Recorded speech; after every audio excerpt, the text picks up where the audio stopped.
At 25 years old, I had my entire life ahead of me. I was about to embark on an education for a promising career, and I was engaged to the love of my life. But that all came to a tragic end. Memorial Day weekend in 1903. My name is Harry Elkes. I was born in Port Henry, New York on February 28, 1878. My father emigrated from England and was a house builder and painter. His work had us moving around from place to place until we eventually settled down here in Glens Falls when I was 15. Pop was also an amazing athlete, a pedestrian. No, not just someone who walks in the street. You see, pedestrianism was a form of racing back then. It was kind of like speed walking mixed with jogging. My father was a fierce competitor, known for his ability, and eventually passed his competitiveness on to me. In my teenage years, bicycling became a craze, especially when Charles Dunlop invented the pneumatic tire. This made maneuvering a bicycle much easier, and it was smoother to ride. So Pop noticed my interest in this and helped me learn the ins and outs of being a cyclist. See, races weren't just about speed, but endurance, as many races went on for days and many, many miles. So anything that helped a racer go faster and with less exertion was a plus. This included the practice of using pacers. Cyclists would let a pacer bike go ahead of them, and the draft or pull created by the lead bike would mean less effort for the competitors. Some of the better cyclists would ride within inches of the rear of the pacer. For obvious reasons, this was particularly dangerous when motorized bicycles became used as pacers.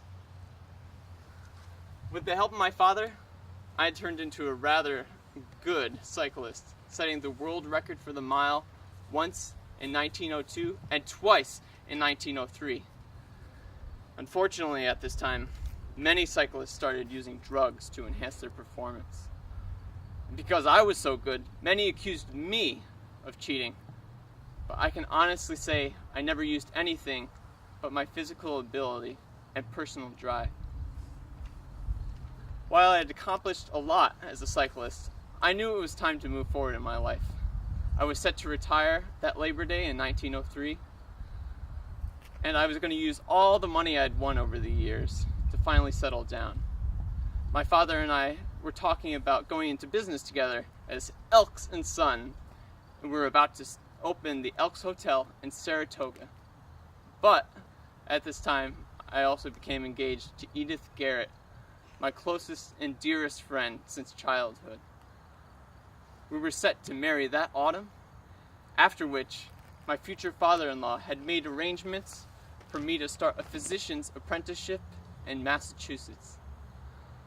I knew I could not pass up this opportunity, and my father understood he would have to wait or go on with his business without me.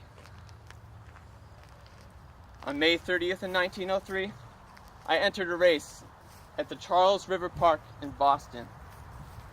I had lost several years before and was determined not to lose this time. Plus, the prize money would help pay for the wedding. I was in the lead and had already won the 5-mile, the 10-mile, and the 15-mile. But in the 16th mile, second lap, something went horribly wrong. I was going 60 miles an hour. My rear tire burst.